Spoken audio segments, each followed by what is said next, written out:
Good morning or good evening or whatever.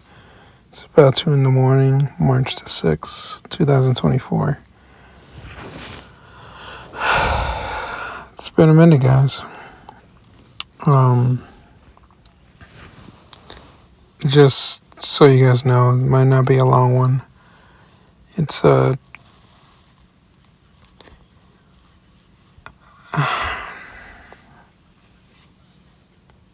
don't know. I wanted to catch you guys up on some things and stuff happened and I don't know what to say or how to begin this podcast. You guys, my listeners, I want to think that you guys have been with me because you truly care and support this, me and this podcast. And so that's why I like to share personal things with you because I truly want to believe that you guys are there for me.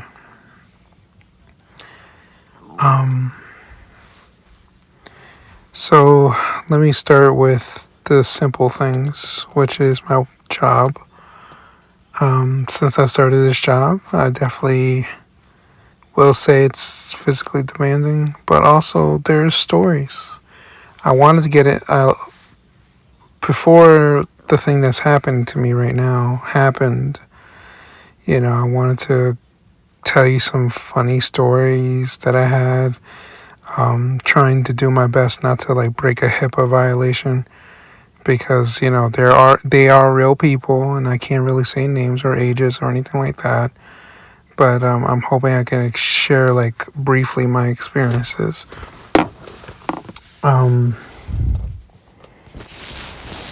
But I was gonna go into that maybe another night. Maybe it's been.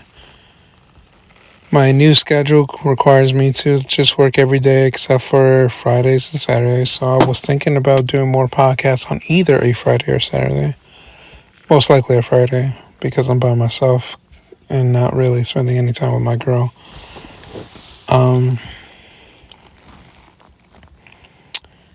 Yeah, so I'm here. I'm sitting in my car right now. My job just sent me home early today, not because I got in trouble, not because I did anything wrong. Just simply it was kind of a blessing from God because I'm just not all the way there today or for the past few days.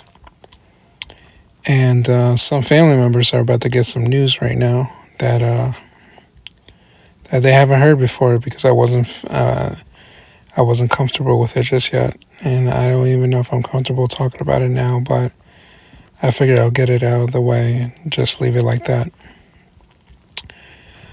So basically, I think it was Saturday. I want to say it was Saturday. And I'm not sure, but maybe I'm being over dramatic about all this. But at the time it was very hard on me. And so on Saturday I was talking to my girlfriend, we were just planning meals out, trying to figure out how we're gonna eat. And because we're still kind of struggling money wise. And so we've been just trying to figure things out together. And honestly, I love that she still sticks with me throughout, some tough situations. But that night, I must say, she proved to me that she's definitely going to be the one that I put a ring on for sure. Because after what happened that night, I don't know. But yeah, so we're just talking about food and planning some things out. She and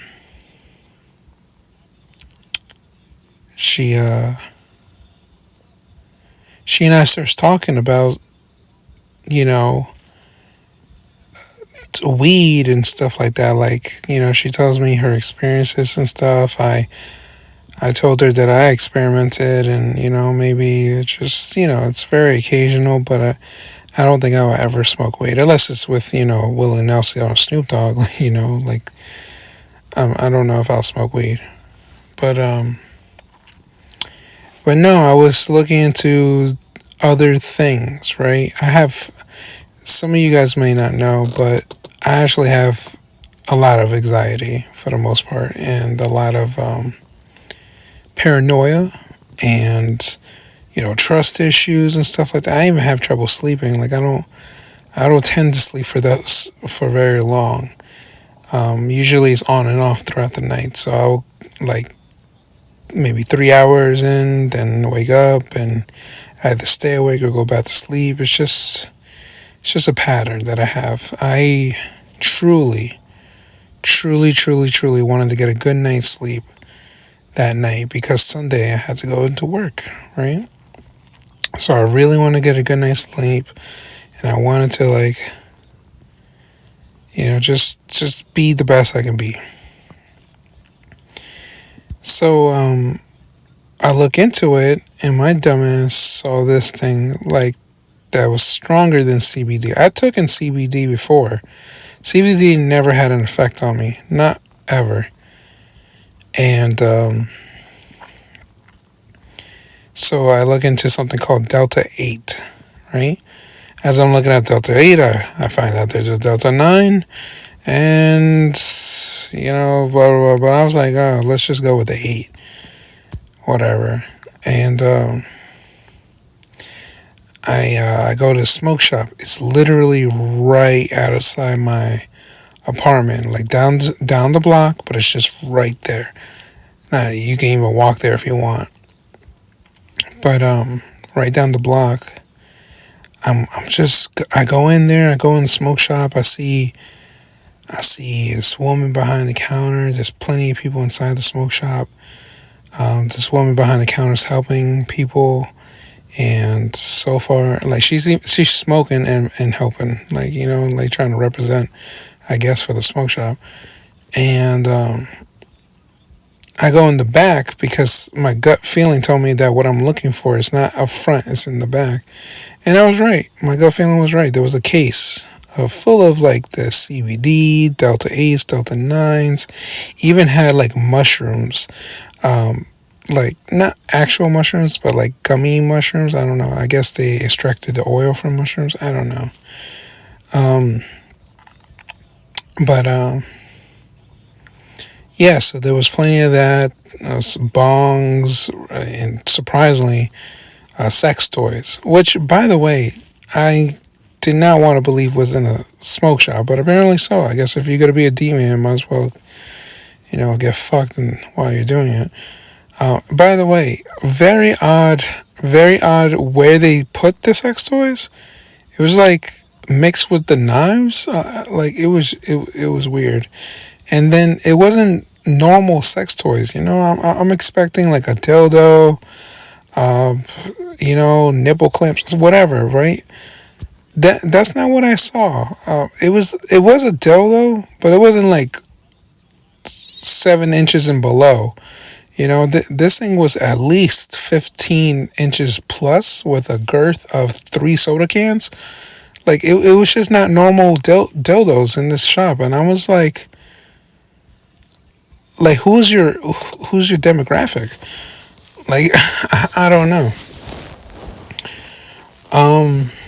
Anyways, going back, I go and I see this stuff, and everything's like kind of like nicely displayed. They even had a fun one. They even had like something that's like Mike Tyson's ears or something, like where like it's gummy ears and stuff. I didn't even know Mike Tyson. I knew he had gummy ears. I didn't know it was a CBD product or whatever.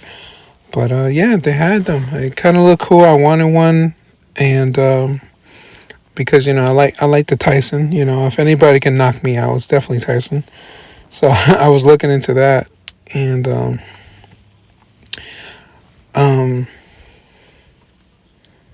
but no. I wanted to do it with my girl, right? So I call her up, I ask her, what flavor does she want? They have mango, they have sour apple, they have passion fruit.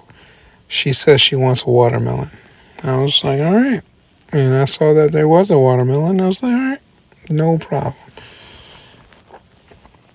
I got this. I asked the lady to help me real quick. And I was like, listen, lady, this is what I want. I want it under this price.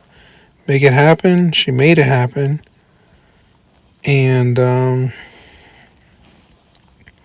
she recommended this brand. I forgot what it's called. It's inside. It's called like Red Demon, Red blah blah blah, Demon blah blah blah. I don't know. It's just something to do with the devil. It's something devil, Red Devil. So yeah, she practically told me don't worry about the name. It's gonna be fine. And I was like, okay. And my dumbass wanted to believe her because I kind of like give people the benefit of the doubt. You know, I want to be a good person, and I try not judging people like for who they are, or at least what they come off as, for the most part. And what I was gonna say? So yeah, I get this thing. I get inside the house. You know, my girl's like, all right, you got it? I'm like, yeah, I got it. And, you know, my girlfriend, she's just like, God bless her, because she reads. I don't. I just do. Like, my instincts and shit like that just tells me to do. Like, if I see a cliff and my brain says jump, I'm going to most likely jump because, like, maybe there's water at the bottom. I don't know. I'm just saying, like, sometimes I just do because I like living my life not in the knowing, because I'm an overthinker at the end of the day, and I know that overthinking usually stops me from doing what I want to do. So sometimes I just let the body take over. Anyways, so yeah, nobody told me like what's a recommended milligram amount. Like, what's a healthy one? I should have done more research. I'm not gonna lie. I should have done more research. But, yeah. Apparently, for me, I should have maybe went with, like, if I really wanted to get the effects that I'm looking for, I should have maybe went from at least 10 milligrams of what I'm looking for, at least to start off. That's not what happened. So I opened the bag. I chewed and swallowed the very first piece. I gave no fucks. It was sweet in the beginning, kind of tart, sour at the end. And you can kind of tell from chewing on it, it was not like a juice. It was more like an oil. So you know that shit's going to coat you a little bit on the way going down. Anyways. So what happened was, as I'm chewing, my girl's reading the package. It says on the back, for first-time users, recommended to only take half. I was like, well, I look at myself, and I'm a big boy. Like, I'm a big fat fuck. So, like, I'm over here thinking, well, you know, like, since I'm a big guy, I'm sure my body, like, burns more of the calories because I'm carrying all this weight. And, you know, like, it's whatever. Like, I ate so much shit. I eat a food off the toilet bowl, you know? Like, I just gotta digest the system like a motherfucker. Well, not that night. Not that night. So what happened was, I didn't feel shit for, like, at least a half hour. I didn't feel a goddamn thing. And then, as I'm cooking dinner, I was making pasta with some chicken. You know, it was kind of like a little Alfredo style. You know, it was actually really, really good. Like, I've outdone my fucking self. It was really, really good pasta. And I'm cooking, and I'm starting to feel the effects. My face starts feeling tingly. I feel like I'm in autopilot now. Like, everything I'm doing in the kitchen is on autopilot. It's like my muscles knew how to cook. I wasn't cooking, though. I didn't even think about cooking. It's just my body was just doing it for me. It was crazy. And I'm documenting like everything that I'm experiencing. I'm telling my girl like everything that is I'm feeling. And then it was good. It was good. I kind of liked the feeling. And I'm eating my food. I'm noticing that like the heat from the food is actually going up into my ears. Like I didn't like sensories was starting to open up for me. It was like amazing. Then I started looking at to my bowl. Somehow my food bowl became a swimming pool, and the fork hanging off the side of the bowl became a diving board. Like it was just like I started seeing things, but it was like an artistic way, right? And I thought it was even more amazing. I haven't used my artistic side of me since I was in 10th grade. Like I shut that shit down so I can focus on fucking school back then. I haven't accessed that part in a long time, and it was great. And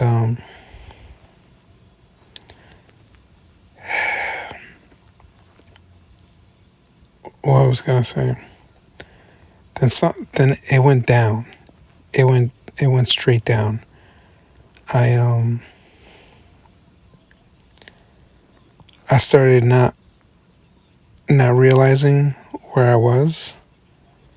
It seemed like I was having full conversations with my girlfriend, even though I wasn't responding to her anymore. It felt like when I was coming in and out between where I was and like in real life, and every time it was real life, I tried grasping my words together and telling my girlfriend like, listen, if something happens to me, call 911, and I want to go to this hospital specifically, and blah blah. But like it took every little tiny ounce of my power to say those words. And after that, I went, I was gone. I, it was black. Like, it wasn't like I was gone. Like, it's not like I don't remember it. That was the scary part about it, is that my body was shut down. I was still like in my own brain. Like, it's almost like if I was a passenger, to my own body, like it legitimate felt like I was looking at the outside world through a lens of my eyes. It was crazy. And some of you might be saying, "Oh, I was tripping." Maybe I was, but it was not a feeling that I was used to or even cared for. It was scary as hell. It became more scarier because like I really felt like I could have lost my life that night. And if you guys felt what I felt and saw what I saw, you would think you would be almost dead too. Um, Maybe I almost was. I don't know. I was throwing up like my meal throughout the night. I was dry heaving, yada yada yada. But like when I became unresponsive, my girl, she called the police because she didn't see any way that she can get me into her car to drive me to the hospital. And not the police, the ambulance, whatever. But um, there was almost like maybe a 15% chance of her actually getting me to her car.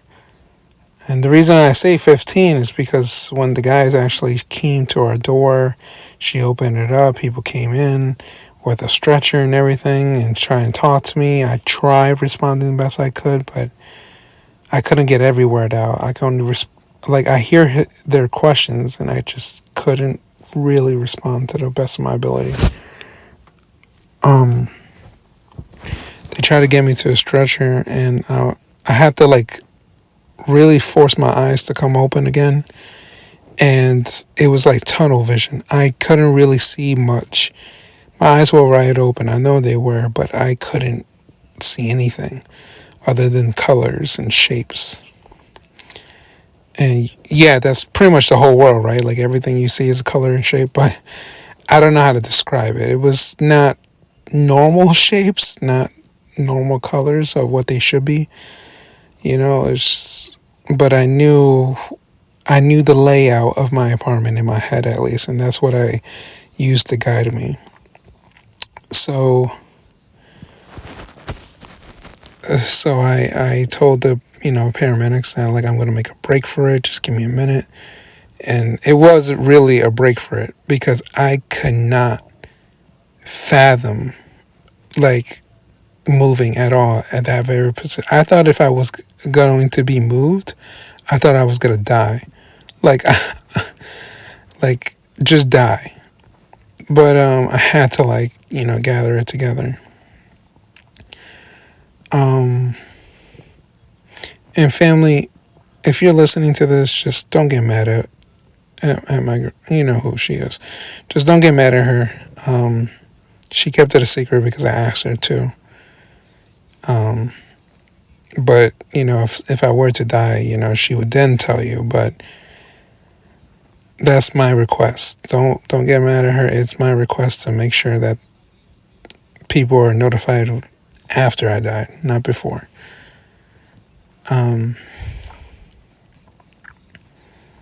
So where was I? So yeah, I made it to the stretcher, and I can't see really anything, but I can hear everything, and I can hear there was no ambulance sounds coming to my apartment. There was no ambulance sounds coming out of my apartment, like the sirens.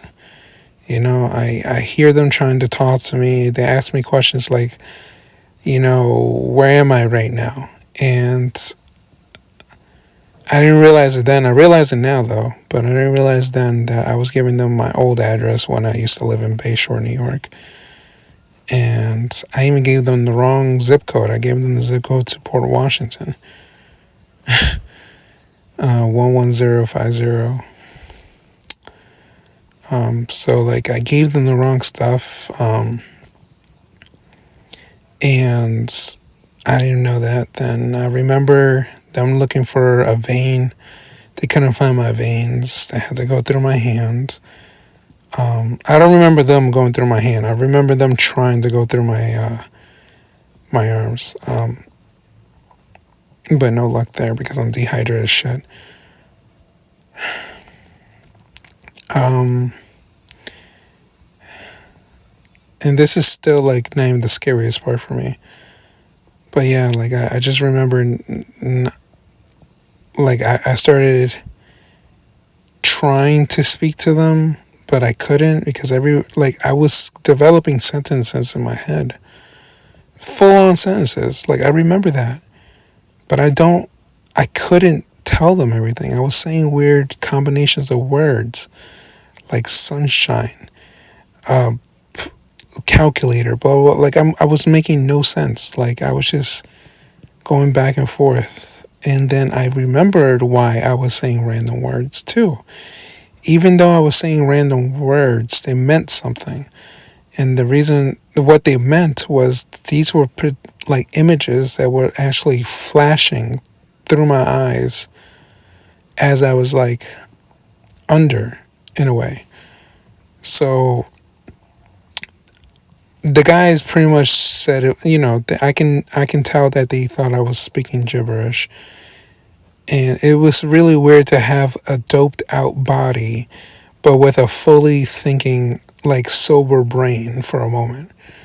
And it was I was split into two. I was two separate people. And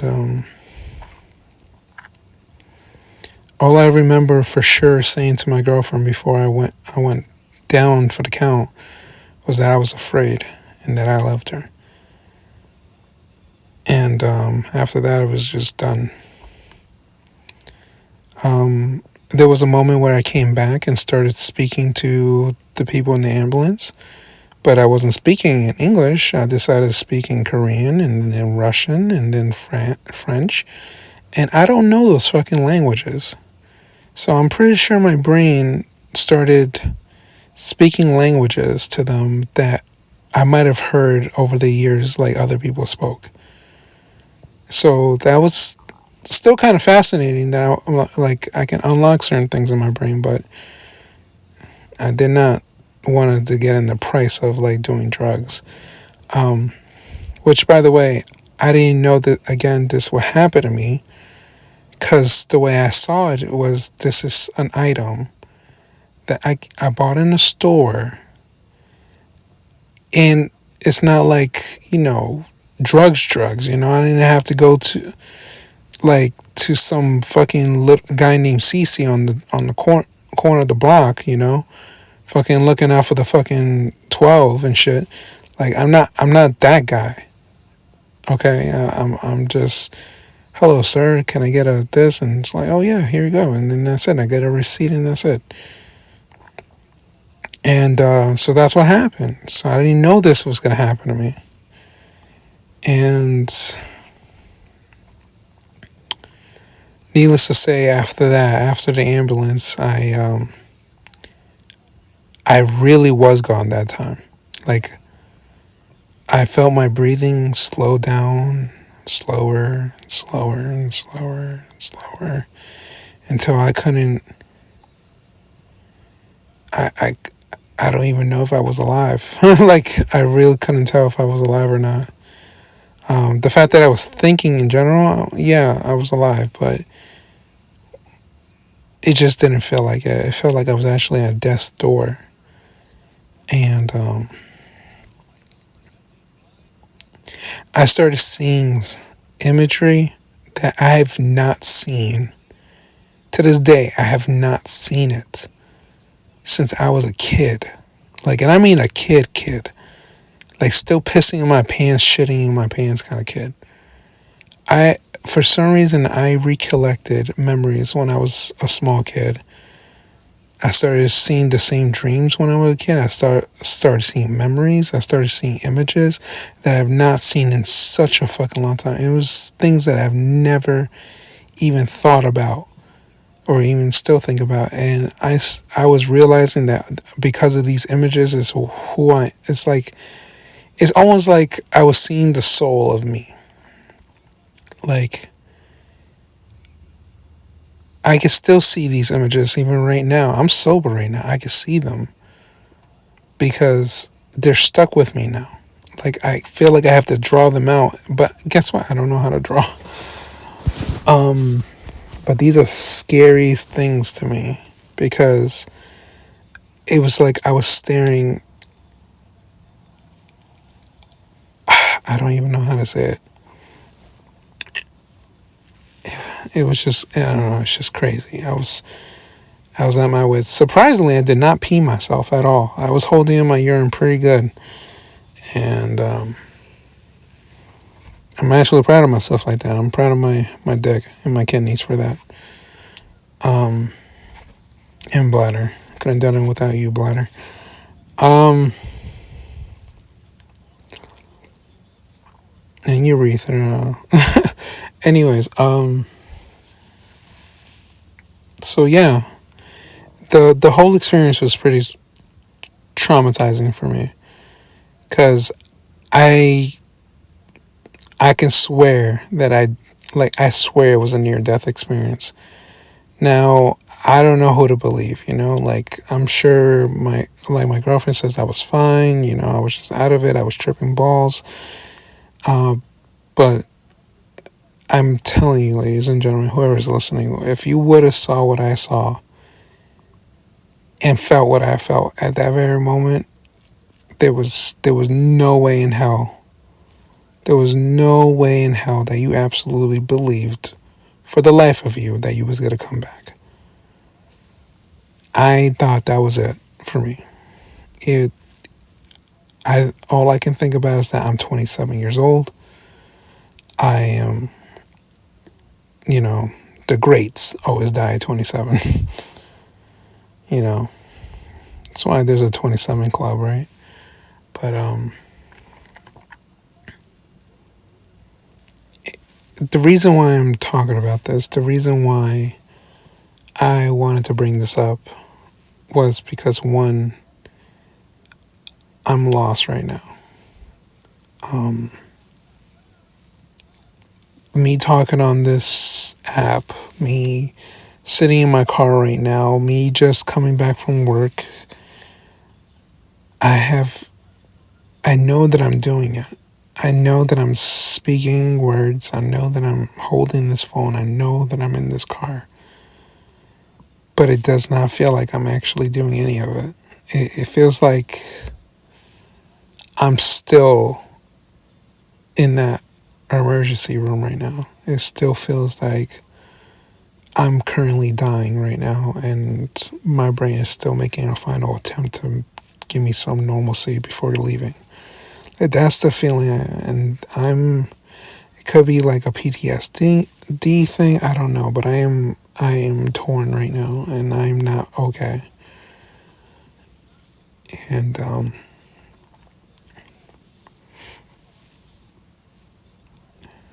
like I don't know, just it feels like everything that I'm doing right now is just a mimic, if you will. Like it still feels like I am on autopilot. It still feels like I am viewing myself through a lens.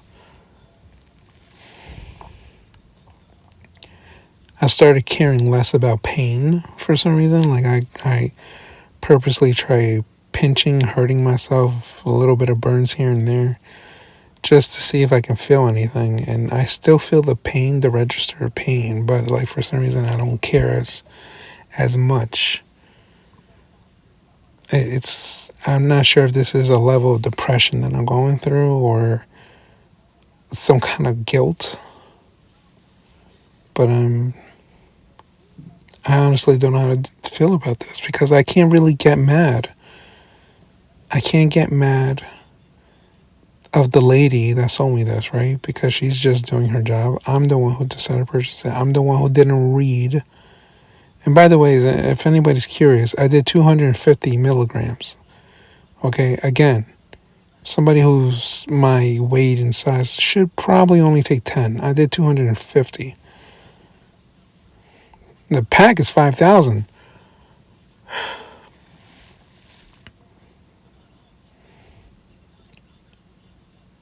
The only thing I can really say is that if I were ever going to take that again, ever, if I'm that fucking psychotic, I might as well just do it on my final days on this earth. Like when it's for sure that I have cancer or some bullshit, that I go out with that. Why? Because I do not want to feel pain. If that thing did anything for me, it was definitely take away pain, physical pain at least. Emotional pain, well, it looks like I have a lot of stuff built up in me that I did not know was there. Whatever I took opened those doors, and honestly, I'm afraid of what I saw. It's almost like I even opened some suppressed memories. It's scary. It's very scary. And what's even more scary is that you're looking at these images and you feel like you've never seen them before, but even though they're strange to you, it's almost like a sense of familiarity. It's quite odd. Oh, by the way, now I don't know if this is the drug speaking or if this was real, because like I said, I don't know if I was going to die or not, but I felt like I've actually met God, believe it or not. And I remember sending out a prayer before things really went down, and just asking him to help me.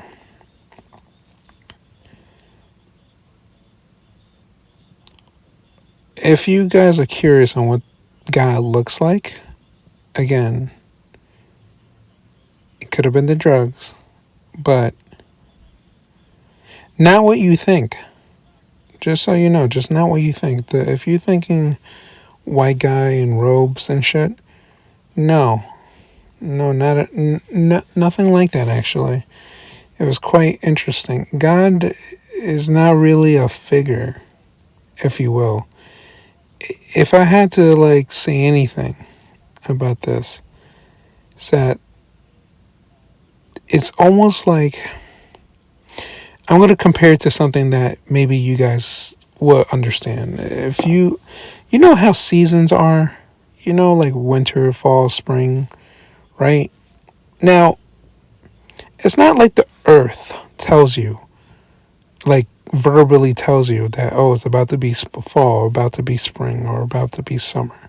You just see it and you feel it, right? That's like you can smell the fresh air or the sharp striking air of the cold air. Like that's winter. If you smell moisture and heat, that's spring. If you feel dry and heat, that's summer. Like you just know what season it is without just fucking looking it up, right? I looked up weather. I never looked up season before, you just know what season you're in. And that's how God was. It's like you didn't see it, him, her, whatever. But you definitely felt a fucking presence. You definitely felt something. And it's almost like when you were that out of it, like it's almost like I had a view of the universe. Like I actually felt like I had access to knowledge like a vast universal knowledge that I never even thought was possible. It was amazing and scary at the same time. And God, I wish I would have brought some of that knowledge back with me when I'm sober, but unfortunately, I didn't realize this until I came back. But my body is actually limited to how much information it can store.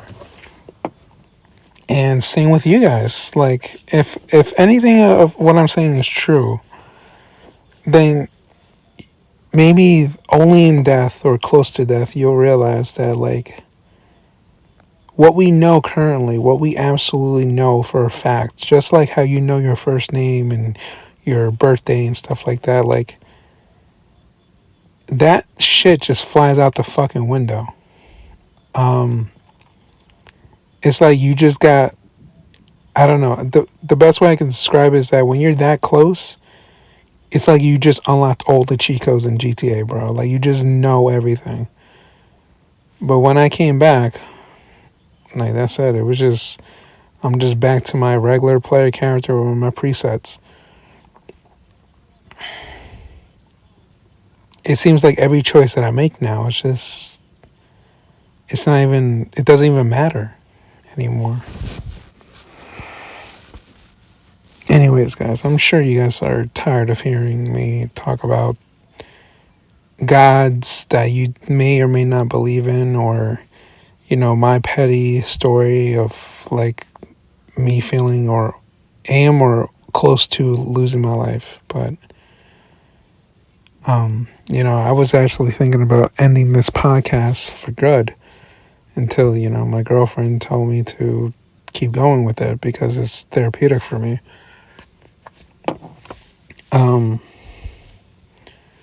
But yeah, I just wanted you guys to know what happened, and whoever's listening up to this point, I would just want to say thank you for taking the time to listen. And for anybody who has my personal number, who's gonna text me, listen, I'm just gonna say it right now. Like, I appreciate the sympathies. I know you're gonna ask me if I'm okay, how am I feeling, blah blah. I get that that's routine questions, showing that you care, and I appreciate it. But I just don't want. I'm sorry. I just don't want those kind of questions because honestly, like from what I said on this podcast so far, I kind of want to just leave it like that. And I just have to try to heal from this because I'm still struggling and I'm still trying to figure out after what I saw, how am I going to continue with my life? So I hope you guys have a great day, and I hope everything works out for you guys. All right, you guys have a great night.